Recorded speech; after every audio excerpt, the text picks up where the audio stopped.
Hello. And welcome to Walker channel. In this video I will show you how to make a light effect in Photoshop. The first step, go to your image and copy it, then paste it to your Photoshop. I already have my image.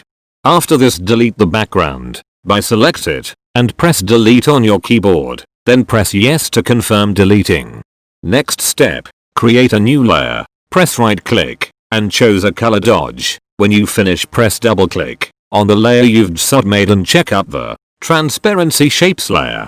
Then press OK. Press Shift and X to reflect the color. Then select your brush tool, make the flows 50% and go the place that you want to light it up and brush it. Try to make it realistic as can as possible, then make the brush bigger and make the opacity 40 to 50% and rebrush the place you want. Try to make the place bright to make the image more realistic. Just try to follow me as you can. If you make a mistake, replace the black color with the white and fix it. And try to make everything smoothly. I will make another picture. Please don't forget to subscribe to my channel and press the like button, and have a good day.